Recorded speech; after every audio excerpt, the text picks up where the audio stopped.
This episode of A.C.M.G. Presents Talk Time Live is brought to you in part by Viewfinder's Identity Search and Design. Your choice for web design, graphic design, and all multimedia development needs. Visit VFISAD.com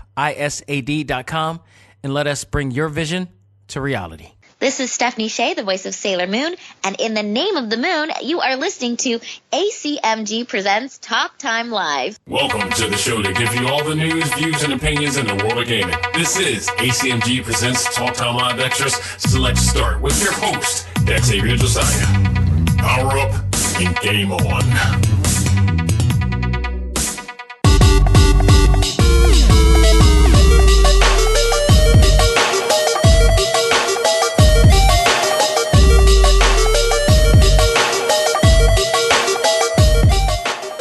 Ladies and gentlemen, welcome back. This is A.C.M.G. Presents Talk Time Live Extra Select Start. I am your host, Xavier Josiah. Folks in Philly, I hope you are having a great and safe time wherever you are. If you haven't heard already, there's been a huge situation, a hostage negotiation or hostage situation that went on for like 8 hours last night here in Philadelphia, and it's been crazy. Guy named Maurice Hill, this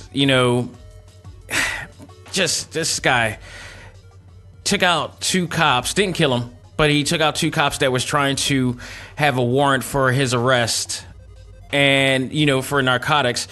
And all of a sudden he shoots those two, he holds them in a house, and then, he shoots six others, cops that were, trying to negotiate with him, and he's shooting hundreds of rounds and out in the street of North Philly. And it's just insane that this is still happening. What's even worse is that upon hearing about this information, I was jaded. I wasn't scared. I wasn't excited. I wasn't anything. I was just jaded because it happens way too often. We just had the mass shootings just not too long ago, and it just happens way too often. And the only thing I probably should be shocked at, or I will be shocked at, is if we actually do something about it.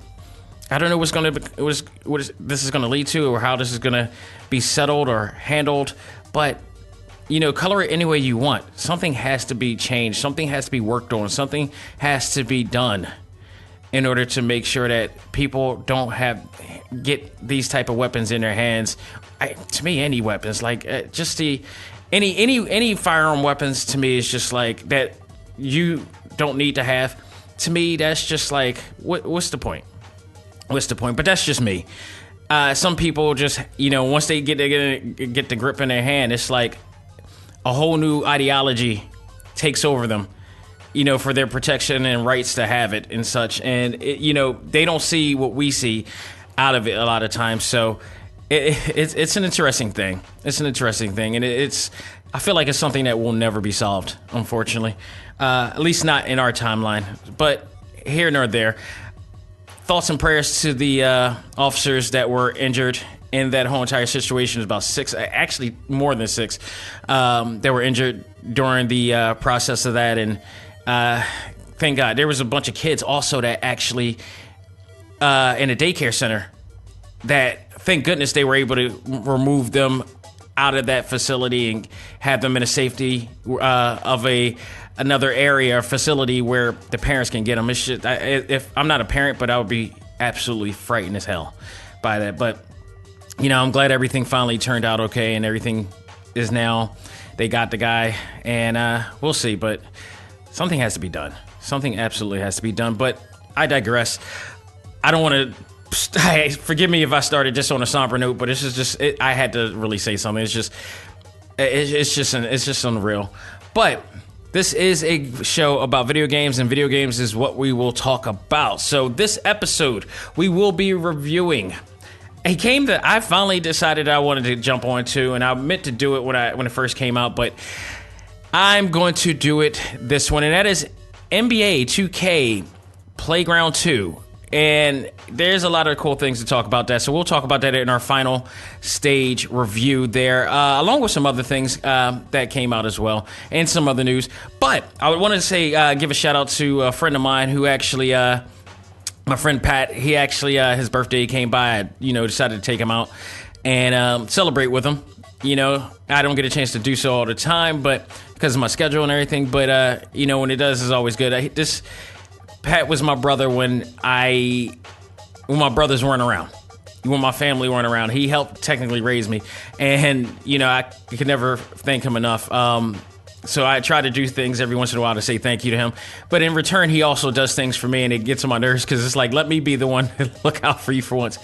So the reason why I'm bringing this up is because while I looked out for him for his birthday, he gifted me.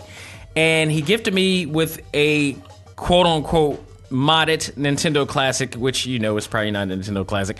But it has the shell. It has the hard case and shell of the deal. But inside this thing is like a SD card full of, you know, games. About over 5,500 games in there. A lot of them are games that I have not played in ages. Some of them I have never played before, and others that I've been dreaming of playing, but probably would never see the light of day because they're in Japan. So, thank you for that. And I'm finally, I mean, literally, there's so many absolutely insane games in here. Remember, I always talk about getting the chance to play Saturday night Slam Masters? Well, I got what I want and more. I got the Muscle Duo, I got the Sega and Super Nintendo versions. I also have Slam Masters 2 in here, which I never got a chance to play, and I finally got the chance to play it. It's awesome. Thank you, brother. I appreciate it. In fact, this has actually influenced me, or giving me the idea to do a retro review on this show from time to time. There's so much game content in here that'll last me for a long time. So that may actually happen in the very near future. So stay tuned for that as well, because you know we got to talk about our retros and we got to appreciate what was here before. So, you know, thank you again, Pat, for that. But folks, let's get into some news real quick. So, because there's a lot to talk about. There's some really interesting news and there's some shocking news in the world of gaming. Let's start with some really good news. Nightwing for Mortal Kombat 11 has finally arrived. We got a chance to play him. Scared people because he didn't release at 12 o'clock. He released at like 2 p.m. Eastern Standard Time, and that was a weird thing, but we finally got him. We also got, with this pack, for those who own the Combat Pack, the Sonya Blade original costume that came along with it, so that's awesome. But Nightwing, I played with Nightwing. I said Nightwing on my notes. Nightwolf. Forgive me. Wrong game. That's Injustice. But Nightwolf is actually probably the best version of Nightwolf that I have had a chance to play. He's really evolved majorly. I feel like controlling him is a lot of fun, especially with the bow and arrow and such. And he has a lot of different moves. I haven't gone through all the different moves. I haven't had a chance to edit them yet. I just played the default 2 versions of him so far. But I love this version of Nightwolf. It's probably, like I said, it's probably the best. The funny thing is, here, I'm going to go way back with people who grew up in the 80s. I don't know if you guys ever watched a cartoon called Brave Star. Brave Star was an awesome, awesome cartoon. It was a Native American who, I believe he was Native American. I believe he was. He was a Native American who just happened to be a sheriff in this futuristic, apocalyptic, world. But he inherited powers of spiritual animals. He had strength of a bear, speed of a puma, the lightness of a hawk, I believe. He had a whole bunch of different ones using a certain totem power, some sorts, and it allowed him to have these type of powers. If you could think of a superhero that has it now, think about Vixen from DC Comics. But Brave Star was the first one I've ever seen had this, and Nightwolf plays a lot like how they envision Brave Star.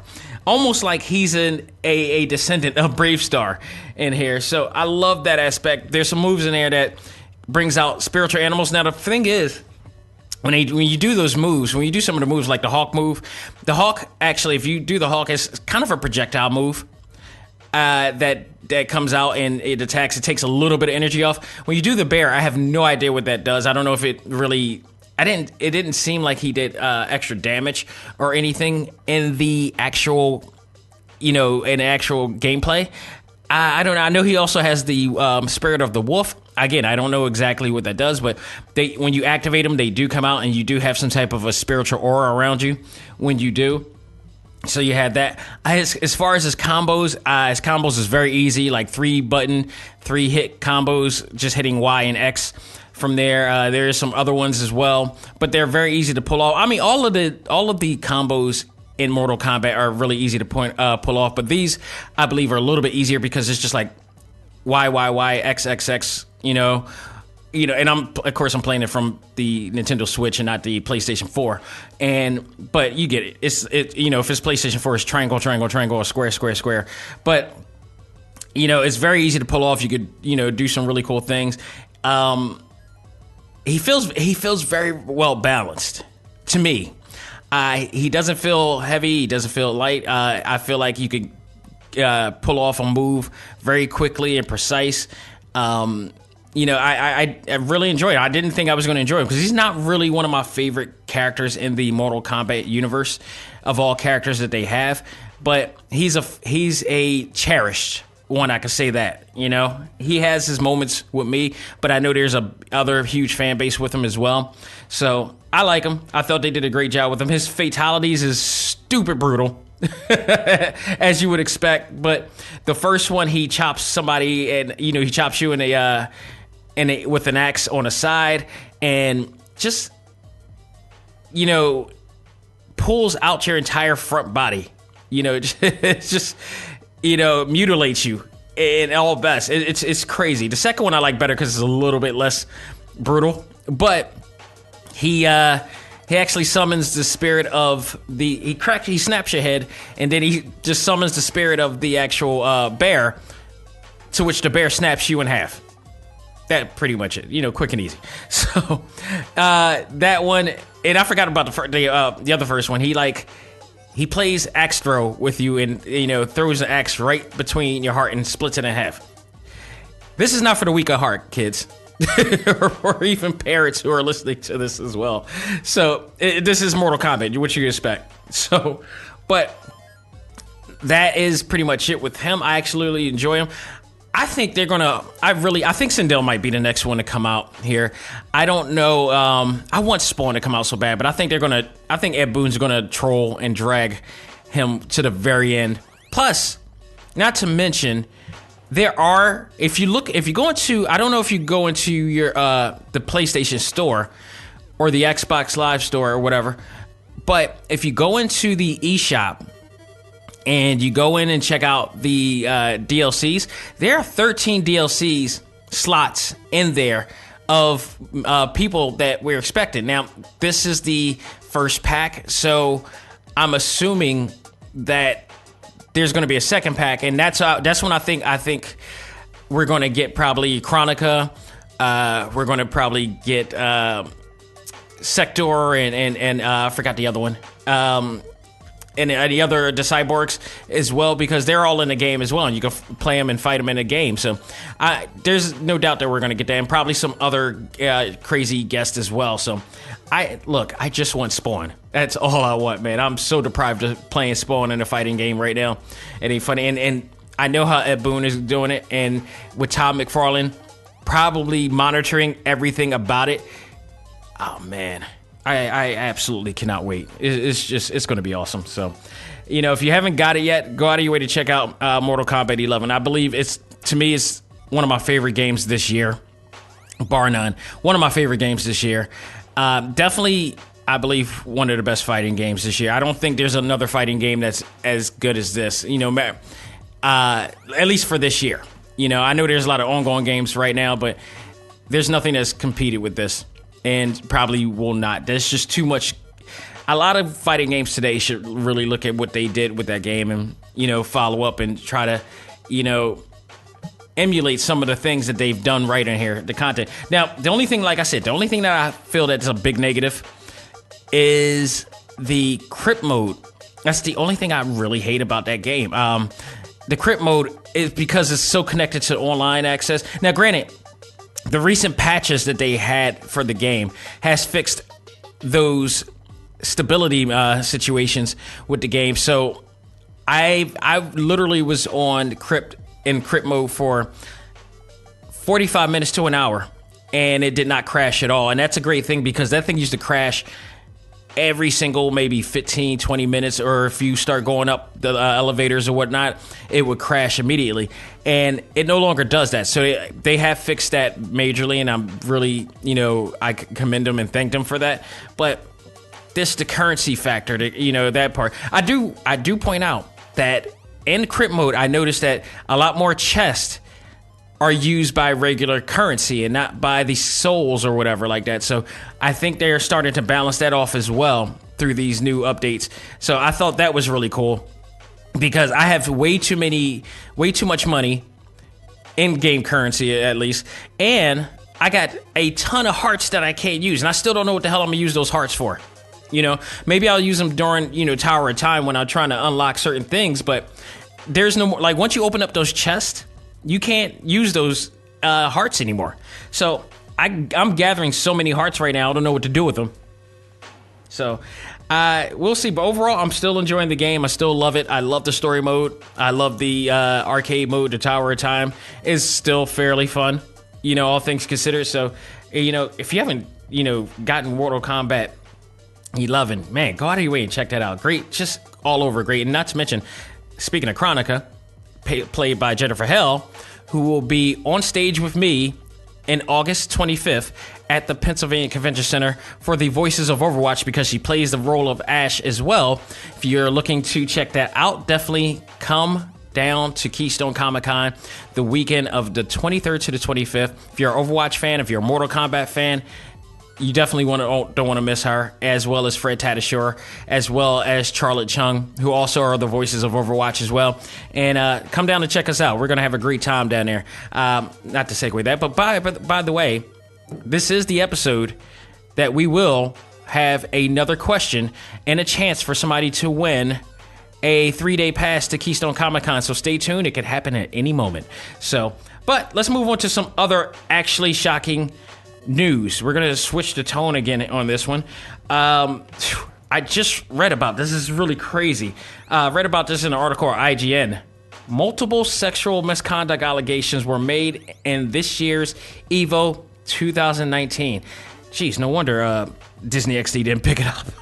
I'm sure it wasn't that for that reason, but that's not good. That's really not good. According to IGN, Devon Promelia, I'm probably butchering that, Crawley openly confessed on Twitter of 2 separate occasions of violating the personal boundaries of 2 adults through uninvited sexual content while intoxicated under the effects of alcohol. So that's an interesting thing that he came out himself to reveal that. That's a rare thing. I'm not going to commend these people, and it's multiple people I'm going to be talking about here. I'm not going to commend them entirely, but considering what I've been through last year in situations like this, not me in particular, but I've been involved in sort of kind of investigations of situations like this of last year.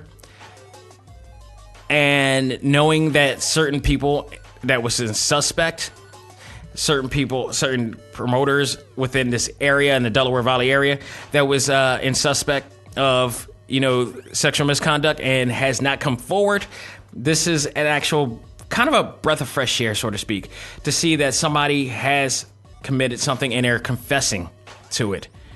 Or whether you confess or you defend, you're reacting to it, because to me, silence just speaks volumes. It just always speaks volumes to me. Again, as somebody who's been wrongfully accused of an arrest and arrested for it, I will not hesitate to speak and defend my name and my integrity. Trust me when I tell you that. So he goes on to say that there was never any retribution, but sexual assault doesn't just vanish from people's mind, Crawley wrote, especially from the minds of people who see me every week, who knew that every month something new popped up on the timeline where I remained unaffected. It could only go unaddressed for so long. Crawley announced that he will start a program for alcohol and behavioral therapy though he admits this in no way will make up for anything I know, yet continuing to do nothing will do no one any good. And for that, I commend him. Because what he did, he's taking responsibility for his actions. He doesn't know if he'll ever be forgiven, nor does he should care. But he's making amends and doing something about it, which is far more than quite a few people that I know that has been accused or has allegations against them in situations like this and has not come forward. This, I commend him for that. So not only that, upon that announcement and him going on Twitter for that, just hours after that, confession, Dragon Ball FighterZ player Dawn Yohoshi Hosey accused Leah Guilty, and she spells guilty Glty, Leah Guilty Hayes, unwanted sexual advances at a actual event and at the annual event of Evo. Now this is a twist because this is now a female who's being accused of sexual misconduct. We don't get to hear many of these, but this is one of those situations that it's like, yeah, it doesn't matter who it is. Wrong is wrong, and you can't justify it just because you're a female or you're a male. It doesn't matter. There's no justification. If you are doing something that makes people feel uncomfortable, you have to stop. And if they address it, you have to stop. If you've done it and you haven't, you need to own up to it. That's just plain and simple. Honestly, I respect those who own up to it like Crawley did. I respect him a hell of a lot better than somebody who's trying to hide away from it. That to me is when I'm like, nah, homie. You're not helping yourself anymore by just running off and just keeping things running and keeping things moving. That to me is just wrong. You have no consideration for those you affected, and to what effects you never know that they have. That this could be so damaging to somebody. So, in light of that announcement, Hayes admitted to having made mistakes with boundaries, and because of that, other big gaming events such as Combo Breaker has announced that Leah Hayes will be banned and barred from appearing at the event on the collected based upon the collected information they gathered. Okay, here's where I give Combo Breaker credit here, because Combo Breaker did something that I think everybody should do before they start making decisions, and that is do your homework. I'm telling you, all last year, upon allegations of, again, said con promoter in the Delaware Valley area, we did our homework. I did my homework. Other people did our homework. And by doing so and finding out everything and talking to the people, the right people, and going to the sources of everybody and getting transcripts and statements from the victims, I mean, this wasn't just something like, say, here, he say, she say. There was a lot of and talking to other editors who were also investigating the situation as well. We came to the conclusion of connecting ourselves to said person and therefore not having to work with them. And unfortunately, the person is still out there doing his thing. And unfortunately, there are other people who are still advocating or working for him or using him as a meal ticket to, get by, because they feel like still he's a means to, get over, to get ahead. This dude's stock has kind of dropped as a result of this whole entire thing, as it should have, because, again, he hasn't confessed or even stood up or even defended. He just hid. So to me, it's just like, situations like this, if you admit to it, then yeah, I'm good with you. But also to those who are, taking responsibility to make sure that they get the right information, you got to do your homework. You can't just assume, you can't just suspect that everything's going to happen the way that you want it to be, or you want to imagine it that is not true or whatever like that. There are so many arguments about that. There's always constant arguments about people saying they didn't do it because I know him. He's a nice person. Yeah, but you only know him because you only see him at said event, or you only know him from this. But you don't know. You've never lived with him. You never had to deal with him on a day-to-day basis. You know, there are people who are met with people on a day-to-day basis that may know him, and that's who you need to seek. You know, you need to seek those people. You need to seek information. You need to have some type of information that is just enough to say like, okay, I heard too much and it's all weighing on one side, and therefore we have to make a decision. And that's what Combo Breaker apparently seems like they did here. So, you know, they said upon the collected, you know, information they gathered, they're banning. You know, and not to mention she did come out and say that she did. You know, she does do stuff like that, so that doesn't help her case either. Then we have Ari Flo Weintraub, who was accused of groping community members. Community members Mazaku Tenchi after they awakened in a hotel without any idea of how they got there. That's kind of creepy and scary. But this is a different case because Weintraub is defending the allegations on Twitter and promises to issue a statement once he contacts a lawyer. Weintraub stated to Twitter, I'm talking to a lawyer and I'll be putting out a statement later today. Please don't think I'm ignoring this. I promise you I'm innocent. This is a case where you got somebody who instantly, upon allegations, is defending himself. Whether he did it or not, the natural reaction that I see here is that he jumped out and took action because he feels that he is innocent. I did the same thing when I was accused of mistaken identity for a robbery I did not commit.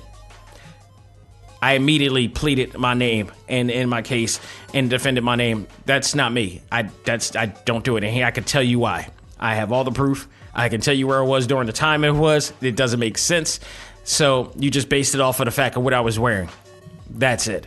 So hopefully he will get out of this situation. But you know, this it's crazy. All of this is happening at one of the most prestigious events, you know, of the year for gaming, for esports. You know, we got to chill off of that, man. People, when people get too high and mighty, man, and you know, there has to be a way to try to humble yourself down on situations like this. And I know it's hard because you're getting more famous and you're getting, you know, more, you know, money or whatever like that and prestige. And you know, it can really intoxicate you. You got to try to find a way to humble yourself and, you know that you're not invincible out here. All of us, no matter who we are. So, you know, who knows? We'll see what happens with this situation as things develop. But at the end of the day, this is crazy. At the end of the day, honestly, if you guys have done stuff, and take note, years ago, decades ago, we've done and probably said things in the past that are not really cool to do or say today. I'm sure everybody's a proponent of something. We just have to own up and evolve and educate ourselves. And if we did something wrong that hurt somebody, we need to step up and address it. And I truly believe that when people do that, that there are more people that are willing to forgive you if you're trying to own up to your own mistakes, because we don't have enough of that. I'll give you an example too. Keystone Comic-Con, I won't mention any names here. And on Facebook, there was a gentleman who actually, you know, made a joke because the actor who plays Hodor from Game of Thrones, he had to step down on his commitments to make dates, and that's including Keystone Comic-Con, due to the fact that his mother was, you know, scarcely ill, and he wanted to attend to her. And without any knowledge, the gentleman actually made a funny remark and say no, you know, and made a remark thinking like, you know, this is lame, this is crap, you know, I paid to want to see him, and now he kind of stepped back without knowing exactly what was going on. And we then, within minutes, we found out what really happened. And there's a situation, there's a family emergency that he had to attend to that he could not. He had to step down, understandably so. Normally, on social media, when somebody does that, they tend to not say anything at all, or keep quiet, or delete the comment or whatever like that. No, my man, I give him credit. And if you're listening, shout out to you. I thought what you did was awesome. I commend this dude for it, because he kept the statement up, but below it, he said, edit it. I was unaware of what was going on at the time. Now that I have more information on it, I do apologize for my comments, and I wish him well and the family well, and thoughts and prayers or whatever. Hodor forever, as something like that, hashtag Hodor forever. And he left his mistake up there and followed it with a correction. I've never seen anybody ever do that in social media. Ever, let alone Facebook. That was a hell of a thing to do, and I hope that he's listening, because he needs to hear that. I've already committed him in writing on there and said that, it's one thing to admit that a person's wrong, but to, it's one thing to, make a mistake, but it's another thing to address it in front of people online and let them know and bravely do it. And it's we need more of that. We need more like him. I had no problems with homie when he did that. I commended him, gracefully, and I do right now. If he's listening, dude, you're awesome, because we all make mistakes, but to own up to it is a whole nother thing. We need more of that. We need to be a little bit more braver in this day and age. So with that said, hats off to you, brother. So let's switch on to some other news here. Let's talk some Shenmue 3. God, I can't wait to beat Landy's ass. There is a pre-order bonus that is coming out for Shenmue 3 that if you could get, you'll get 3 bottles of Snake Power Elixir to re-energize, 5,000 player tokens for the gambling area, Advanced Ability Blazing Kick, that's pretty cool, because I know, when you play Shenmue, much like you do the Yakuza games, you gotta, there's RPG elements in there, so you have to, pretty much level up to get new, or get to a certain stage in the game to learn a new move. So they're giving you one just off bat. So I think that's cool. 24 tickets that can be exchanged for in-game capsule toys. I guess that's one of those little mini game things. It's coming November 19th for the PlayStation 4 and PC. Best believe I'm going to get it. I have to get this game. I got to find out the conclusion of this whole entire thing. But I do want to say this. My thoughts on this, after all these years, Yu Suzuki, the creator of Virtua Fighter and Shenmue, I'm not joking. This needs to be better, or just as good, if not better, than the Yakuza games. And I say that because he's been camping out for damn near over a decade or decades, because he felt that he needed so much money to make Shenmue 3. Meanwhile, there's been a ton of Shenmue clones we call Yakuza out there that does the exact same thing. So I don't know at this point, not only does the game play exactly alike, the exact same way that Shenmue does, but it absolutely also looks a ton better. Like the graphics, the resolution, the skin texture, the frame rate, all that looks a ton better than any of the Shenmue games. Of course, that was Shenmue 1 and 2 was in the Dreamcast. It was decades ago, or generations ago. But there's no excuse now.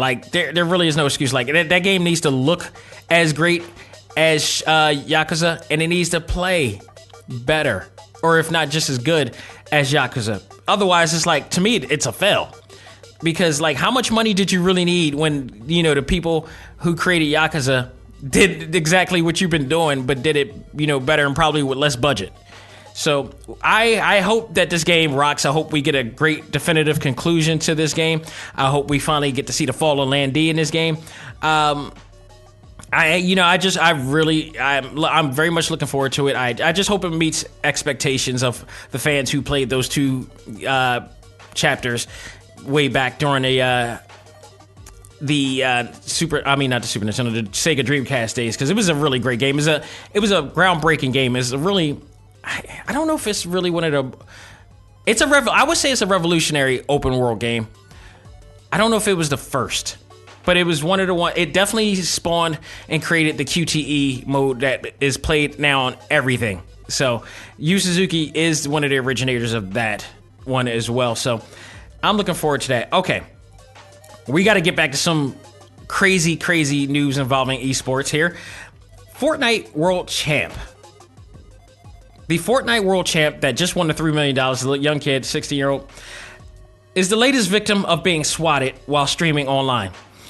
16-year-old, $3 million winning world champion of Fortnite World Cup solos, Kyle Bugga Gerdolf, was the recent victim visited by the cops due to a false report, which resulted in Bugga leaving the live stream to explain to the armed police that he was being swatted.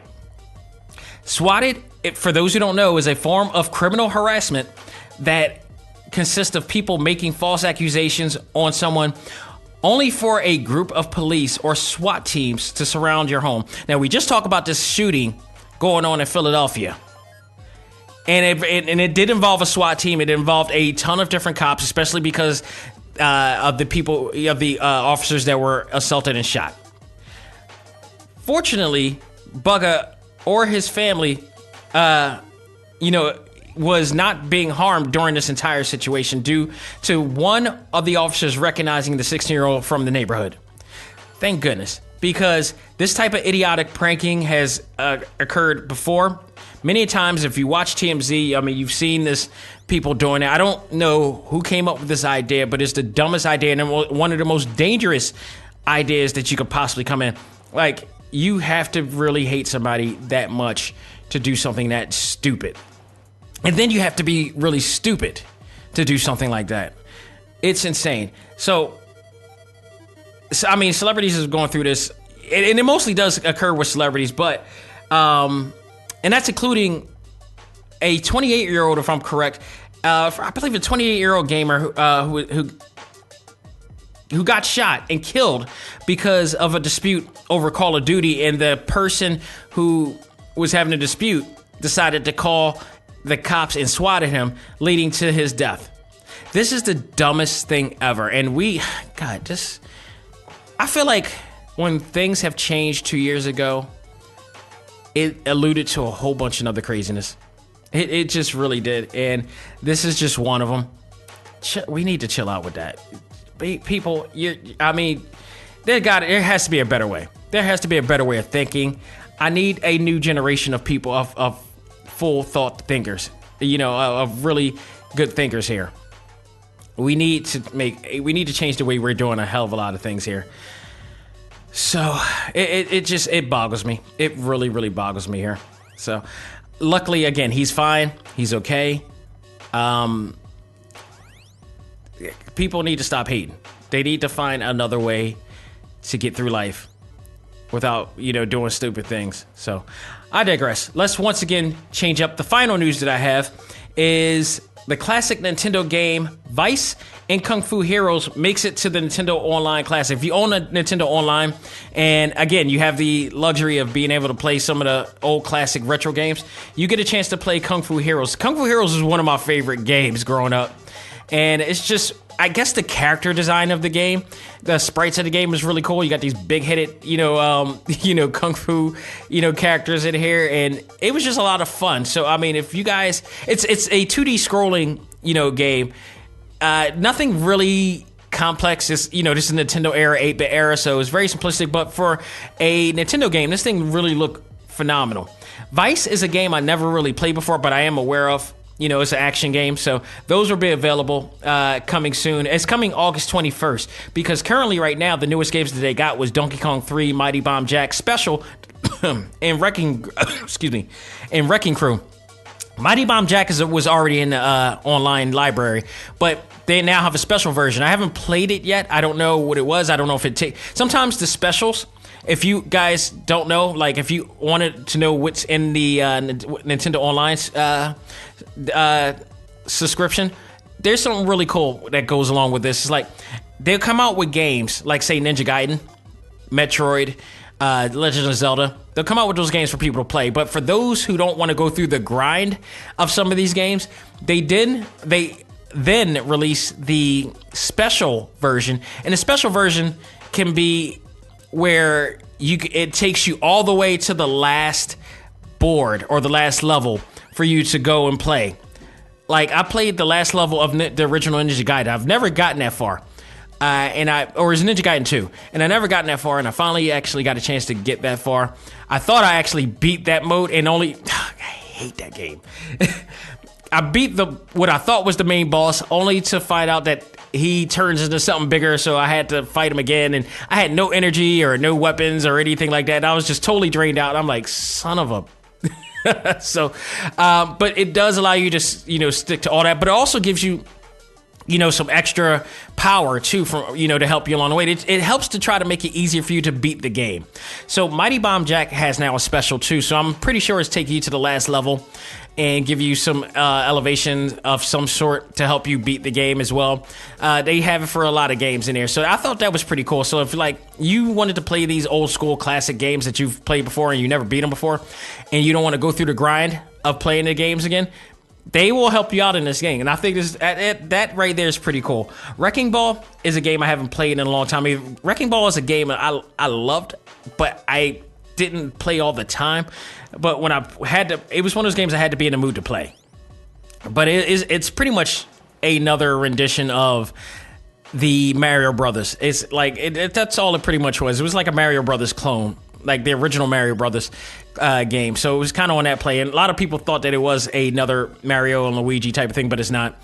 Then Donkey Kong 3. I don't know why. Donkey Kong 3 is a guilty pleasure to me. It wasn't the best game ever. And I think mostly because it tried to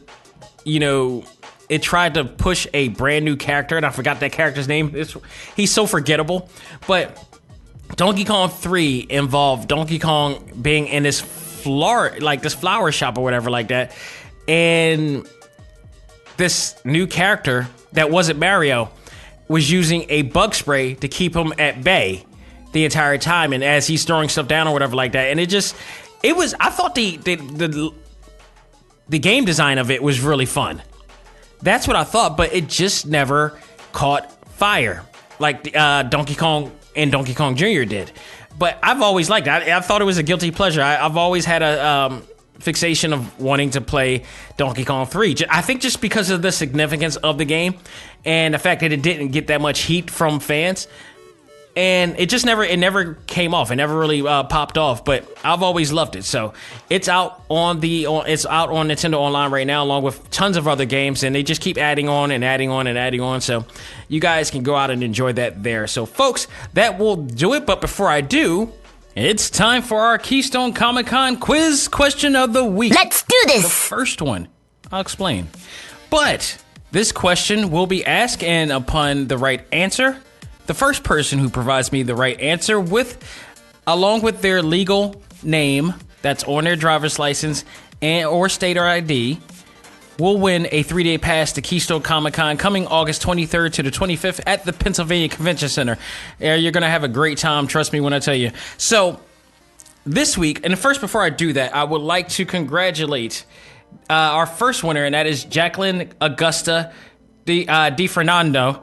Please forgive me if I butchered that name, but she won it first, and she won with the correct answer. And that question for last week was, name 2 games that Udon Entertainment artist Long Vo was involved in, and she got the right answer, and that answer was Street Fighter 4 and Capcom Fighting Jam. Now, he did more than those, but I just needed 2. So she got the correct answer. She could also pick, and I believe she did pick, Street Fighter HD Remix as well, or the Street Fighter Final Challenger. So all of those are correct. He was involved in doing art for all of those as well. And she now will get a 3-day pass. So congratulations to you, Jacqueline. And get ready. You're going to have a great time. Hopefully I get to see you at the con as well. So if I see her, even if you guys don't win, I will have something for you, because I'm also giving away free drink coasters with a really cool design for Talk Town Live as well. So, a lot of you guys have seen it on Facebook or in the Facebook groups or whatever. So if you see me walking around, stop by, say hi, and I'll pass one to you. I'm spreading it out throughout the weekend because they're limited of 200, and that's it. So only 200 people will be getting these coasters, and that will be it. So I will try to spread them out as much as possible. I'll be at a certain location maybe, and I'll let people know, or I'll be at the panels and I'll give some out there as well. So just stay tuned for that, and we're gonna have a great time. But for this week, we got a new question, and this question is based on Overwatch. So pay attention, pay really close attention to this, as what I say. In the award-winning, this is the question, in the award-winning ongoing first-person shooter game Overwatch, what is the real name of Overwatch character D.Va? Let me say that again. In the award-winning ongoing FPS game Overwatch, what is the real name of Overwatch character D.Va? Now, I'm going to give you guys a little bit of a hint and help here, because I got a nice amount of emails last week with people giving some wrong answers, and I'm going to tell you this right now. The internet is your best friend. There were some answers in here that was just so, it felt like they were some lazy answers to the last week's question. And I'm like, you could tell they didn't look at the internet and research this for sure. But I want to give you guys a chance as much as possible to get this right. So check the internet. But also, I want to say to this question, when I say the real name of Overwatch character D.Va, I'm not talking about actress Charlotte Chung. That is not the answer that I'm looking for. What is the real name of Overwatch character D.Va? The first person to give me that answer via email at info@vfisad.com with the right answer and your legit legal name that is on your driver's license or state ID will win a 3-day pass to Keystone Comic-Con. You will be announced possibly this week, if not next Monday. And I'll tell you why. Because this Sunday on Talk Time Live, the Prime Show, I will give the third and final question for the chance to somebody to have the third and final pass. Now remember, if you win, you will not be eligible to win again. No relatives of mine or immediate family will be allowed to be a part of this. We're going by the FCC rules in respect to that, to making sure that it's an absolutely fair question. And please do not, if you're a friend, if you're listening to this right now, or if you know me from the Facebook group, or the A.C.M.G. Facebook group, or the Keystone Comic-Con group, do not inbox me. Do not message me. If you have any questions regarding the show, regarding the panels, whatnot, that's fine. Maybe if you have a question in regards to the contest rules, that's fine. Or just address it. You could address any questions to the any questions to the contest. You can address that on the Facebook groups, not on, because I want to make sure we have a fair winner. I don't need anybody trying to creep in, and I've had people do that all the time. Anytime I do a contest, that always happens. I'm telling you now, do not DM me anything about the contest. If you got a question, do so in public on a Facebook groups. There's no reason to try to DM me for that. So I just feel like it's unethical to do so. So again, be the first to send me that answer with your legit legal name, and you will win that prize, and you will be announced this. I'm going to announce you this week. I'm just going to announce you this week. So be ready. Be the first to do it by the end of this week. So, or probably tomorrow. This is for Thursday. Probably maybe tomorrow.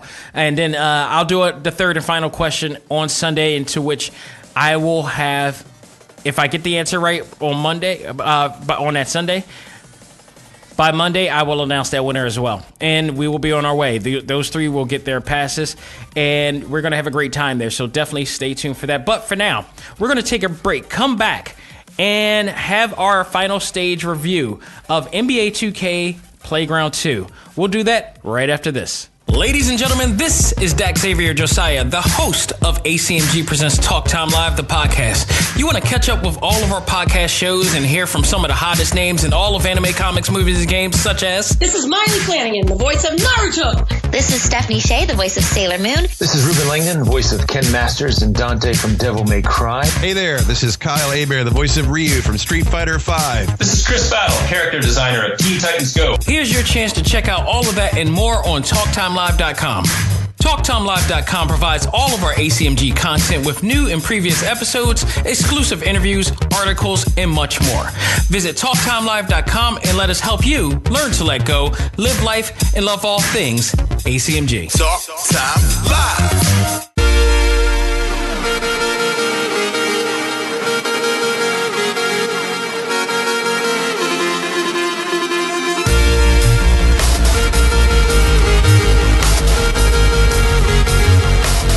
All right, folks, we are back with our final stage review, and it is none other than NBA 2K Playground 2, possibly one of the most fun, over-the-top sports games I have played in quite some time. And I love wacky, over-the-top sports games. I've mentioned this many a times, and this is no different, but I think what they did with this game is take the formula from NBA Jam and went with it so far and did so much with it. It is awesome. And I think it superseded it pretty much. And I'll probably say that again on this review here. But this is a much more polished arcade basketball game than the first. If you guys remember, they had, this is the sequel. The first game came out. I thought it was okay, but, many have found some glitches in there. I did have one problem with the original, and that was that it was a little bit too stiff in the difficulty level, especially when you're going in through the campaign mode.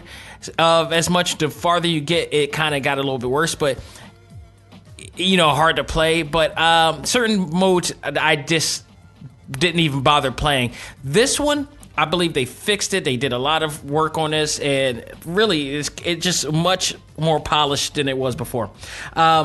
No need to give us a free game this time around. And if you guys remember the last time that the first one came out, there was some like I said, there were some glitches, some bugs people found. It wasn't at the ready like it was before, and it wasn't owned by 2K Games at the time. It was its own entity. I forgot the company who made it apart, but 2K acquired it and added their 2K spin to it, and I think that's when things got better, because 2K Games are veterans of this genre of gaming. They've been doing 2K games for basketball and hockey and other sports for quite some time, so this is no different. And I think they do much better on basketball than they do on wrestling or some of their other games that they've done. I don't do they do NFL? I forgot, but they do a lot of different games in there. But in NBA is where they shine, and it obviously shows here. They did it a really great job here working on that. So if you remember last time around, because of the glitches and everything that was going on in an unfinished version of it, we got Shaq Fu for free to those who owned the original game. So we got a chance to get that version of the game last time around. So I never did play the Obama version of Shaq Fu. I got to see if I could acquire that, because I always did want to play that. I heard it was pretty good. But, we got a chance to play it, and there was no need for any incentives of apologies this time around, because the game was it's really well done.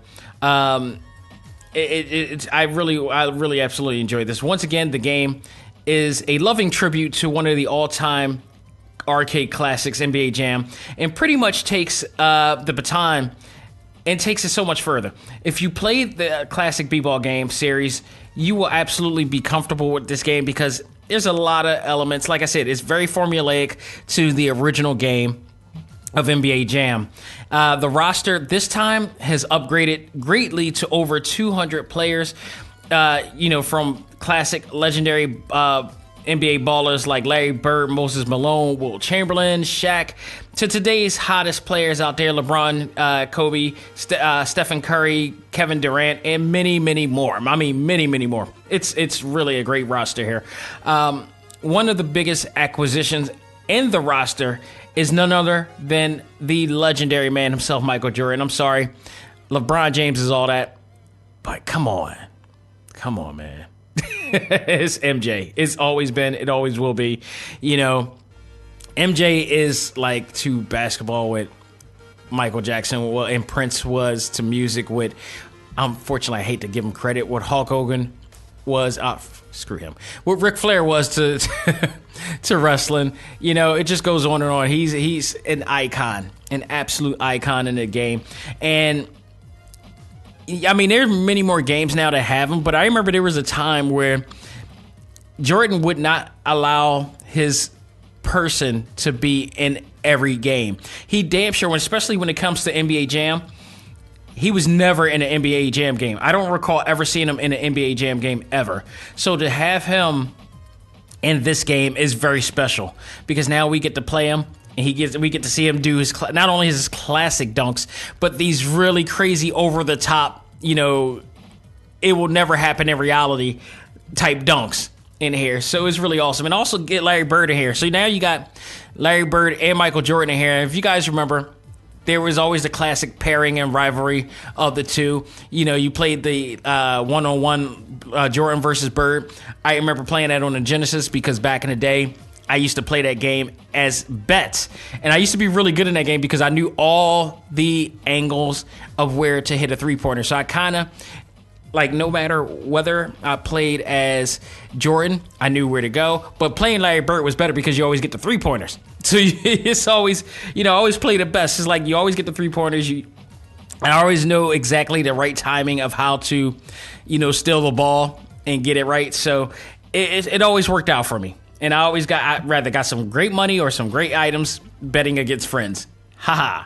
So that was always one of my favorite games to play. And then also, I believe it's Celtics versus Bulls as well, or Lakers versus Celtics, because they had John Stockton. And in the EA game of that, John Stockton was stupid fast, and he could steal the ball at any time. So that was always my kick. That was always my secret guy to play, is John Stockton.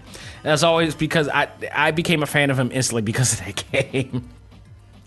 But it's just awesome. All the players can be unlocked earning enough baller bucks. Now, there is an in-game currency system. There's also micromanagement system as well. But all of the players can be unlocked earning baller bucks to unlock them, or by using the baller bucks to randomly unlock them via the, once again, use of a stupid loot crate box. Again, this is 2K Games, and they're really advocates of this system. I'm not a fan of the loot crate box. They have it for all the games. They have it for 2K, for WWE 2K. Not a fan of it. Not a fan of it. Why? I don't understand. Why can't you just earn the money to get certain things that you want instead of randomly getting things that you may not want? So, like, think about this, people. And I know there's people who are still using the microtransaction and loot crate box thing. I think it's the dumbest thing ever. And it's even stupider on us as fans for us to pay actual money to get random stuff that we probably don't want. So I love the games that you can see the list of items that they want. I'll give you a great example of this. I believe one of the games, Injustice 2 was one of the games that had it when they started doing the customization thing. They showed a list of different suits that you want, and you had to earn the money to get those suits. Plain and simple. That's all. That's all I want. I think same with WWE 2K at one point. I think those games, if you wanted a certain suit or item for your actual you create a character or whatever, you could do it. But now they got these stupid loot crate boxes that you spend real money, you get it in. And I know this is not new, but I'm explaining it because it's just the thought of it just it boggles me that this system is even here and we're reacting to this. But you know, they have this loot box. You pay money, you get random stuff, and this is the problem here because not all of the packs, like, you could grind and raise money to get the baller bucks to unlock the characters, which is like about 225,000. And I got Jordan. And granted, the great thing about this particular game is that it's while it's a grind to get the money to do it, it's not. They do give you a lot of money as you level up. So you level up in the game, you know, using RPG elements. So once you start leveling up, your experience then when you get to the next level, you get about like 2,000, baller bucks, which does, you've raised money a little faster than you expect. So it's not like you need to have in-game currency, and it doesn't force you to have in-game currency, but just the idea of having it there, it annoys me. What you do need the loot boxes for, the in-game currency for, is for the gear in the game, because you have the option of adding gear to the characters. Like, say Stephen Curry has a chef suit or such, or or they got like exo cybernetic suits or whatever, really crazy, over the top, wacky type of suit, gear that they could wear, or just normal outdoor gear that they could wear. But you can't get that. You can only get that randomly through the packs. That's the part that really pisses me off, and I don't like that. I don't like it at all. I think that's a big negative, and that's when it forces you to really have to get it, as well as the other thing that forces you to do too is the editing one, but we'll talk about it in a minute, the core editing. But unlocking the players is not as bad, because they do kind of give you a fair amount of cash when you play through the game's season mode, or you play the exhibition mode or the 3-point mode or stuff like that. So it's not entirely that bad. There's also, speaking of the modes, let's talk about that. The season mode is much more user-friendly and player-friendly than than the last campaign, which I do like. I played through the game many times. If you play through the season mode playing certain characters that you rather unlocked, or you got to have 2 players to be able to play certain games, and not all the teams are unlocked. You have to rather unlock them through the game packs and have them. And once you get 2 players, that team will be automatically eligible to play through season mode. So once you play through that mode, then you can also unlock exclusive characters that they all have unlocked, and to add on to that team. So it's, playing through the experience mode, you can play in any difficulty level, easy to more challenging difficulty level, which is great, because, everybody has their own comfortable experience that they want to play through. So I like that. Instead of last game where it got from easy to hard, you weren't able to unlock certain stages and all the stuff because it was just so borderline difficult to play through, and therefore the experience was just like, all right, I'm just putting this to the side. But now, much easier to play, much more fun to play. Once again, you're allowed to play as a 2-on-2 black court ball with a twist of supernatural moves to create extremely epic shots and dunks. You play through the season while leveling up the selected players. As you progress with the players, you will become stronger, faster, and you have the opportunity to pull off some crazy moves, as well as being able to steal the ball easier from the opponent, and be able to do some passing and all that stuff, and really just great, awesome things. So you do see the progress in the game once you play through. Even Jordan has to go through the grind of leveling up as well. But once you level up, it's Jordan as always. He can do 3-pointers everywhere. He can do dunks wherever he can. He's fast. He can, he will be Jordan from that point, as well as everybody. And I believe certain characters do have their signature moves. Like if you're Larry Bird, once you level up to like gold status or even diamond status, in diamond status you get basically, if you meet all of the challenges that you have, you get a diamond status. If you get all the challenges for said character, you will reach diamond status, and there your stats will go up even more. So I haven't gone through that yet to see, but you can easily reach gold status with all the characters and make them very much playable and more of a stronger athlete in the game. So there's also Playground Championships, which is an online mode as well. In here, you have, in my favorite, the best edition of this game is the head-to-head 3-point mode, which you play a 3-point, half-court type of thing, like you do in All-Star games. It's really cool. I love it. And it helps you really learn how to do 3-pointers in this game, because to take a shot or do a 3-point, it has the meter, and the meters are much easier to do this time. That was one of the biggest problems of the last game, was when you do the shoot meter or the dunk meter, they give you a choice of how to do it, and this time around you could feel that is much better. It is way more polished than it was before. It is easy to pull off. Even if you have a character that can't pull off a really good shot, like a 3-pointer or a 3-throw, like Shaq has been known to do, like you have no trouble pulling that off this time. So I really enjoy it. I also like the fact that they not only have like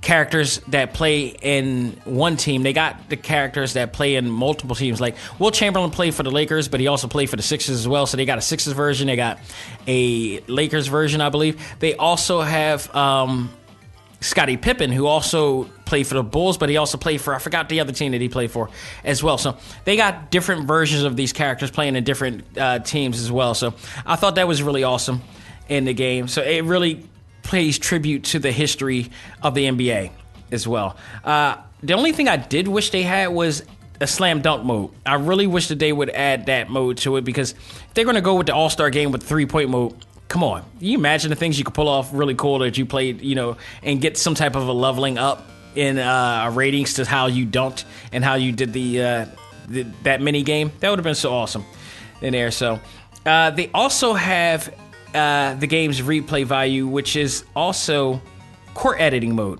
which it pretty much allows you to create your own background, playground court, in addition to the 10 all new playground courts that you have. But you could come up and create some really, really, really crazy, outrageous looking courts out there with like different designs and whatnot in there. You could change the boards, you could change the hoops, you could change the black court as well. Now, granted, in order to do that, again, you have to, pay actual money to go and get the loot crate and randomly get something that you may not want.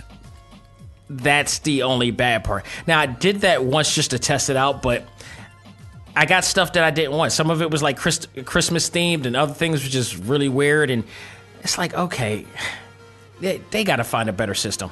That's one of the things, like, because I would absolutely like to actually enjoy editing a court, but I want to really create a cool court. So I got to fork over a ton of cash in it. And it goes, and of course, if you go into the eShop, they ask for a lot of money for this. So I don't think it's really worth doing all that. Play through the all new 10 courts that they have and enjoy that. But, and also they have, you can select a different type of basketball too. So you could get, different random style basketballs and all that stuff. It's a cool concept, but how they go about it is really shady and is really iffy. So it's like you pay $14.99, which is on sale right now for, I think it was originally $30, but I got a $14.99 right now, and plus actually less than that because of the currency that I have from Nintendo.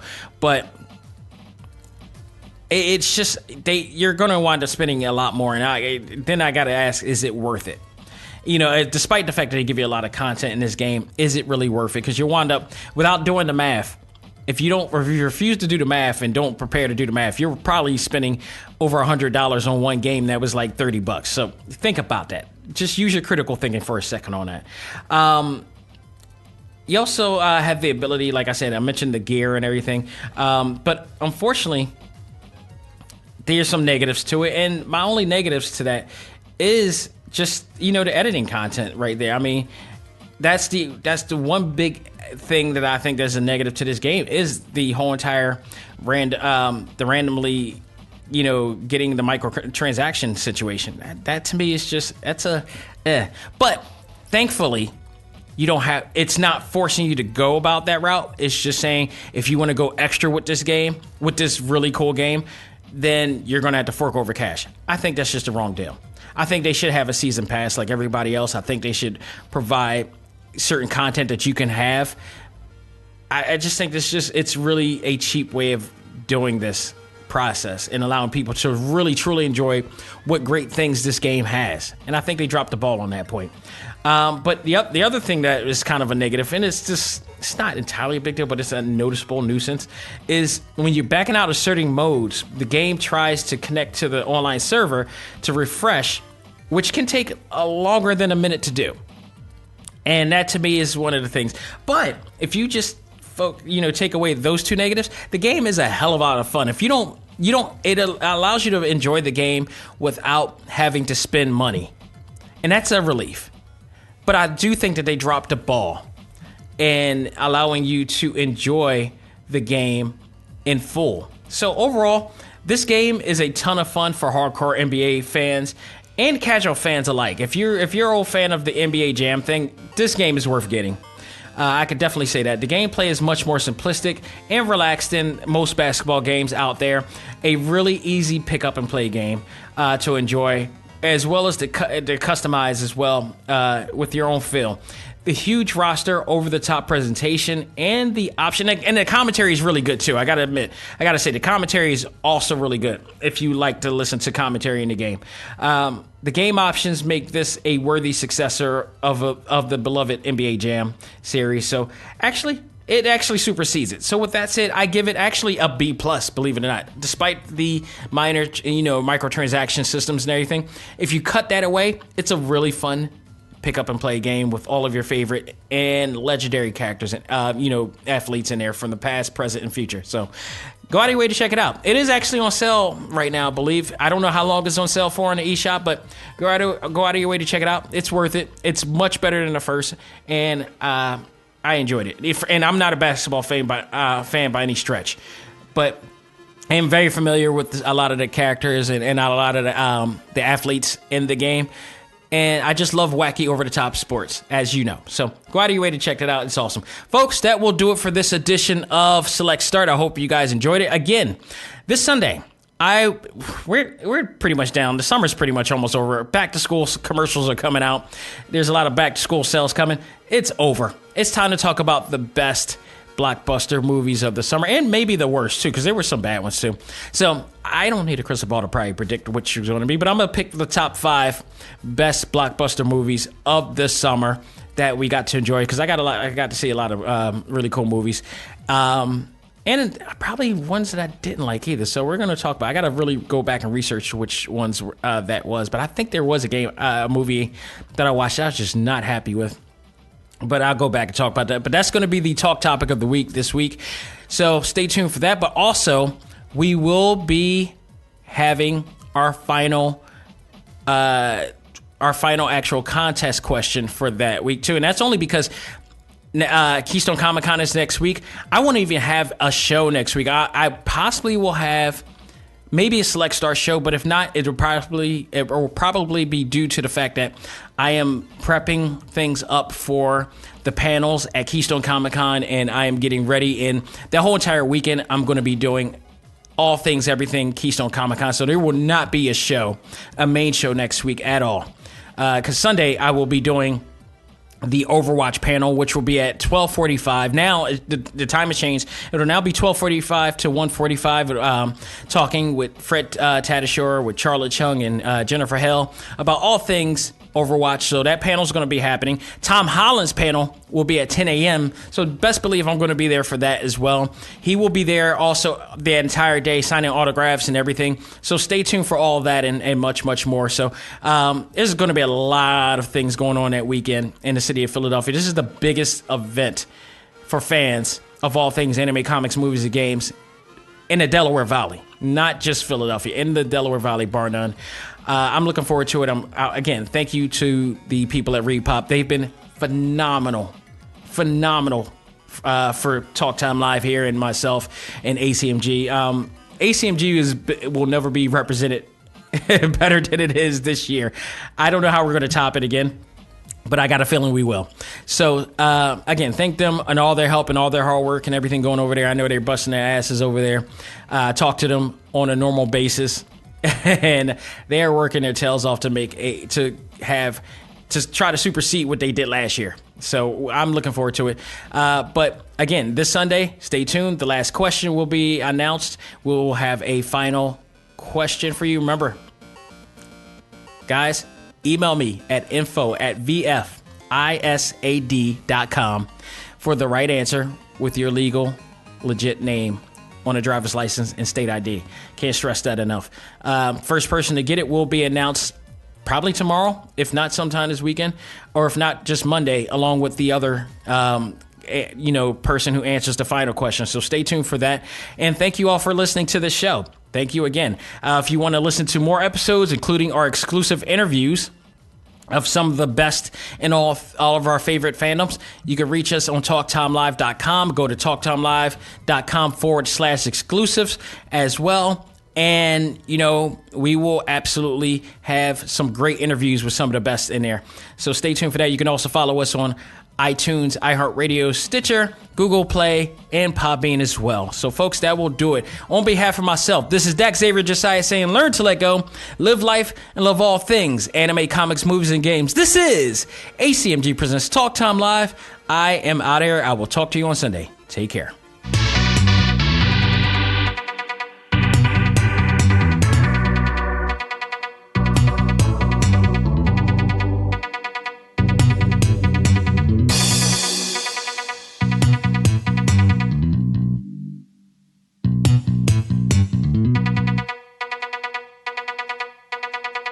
Music for this episode is provided by Game Chops. Check out these great chiptune tracks and more at music.gamechops.com.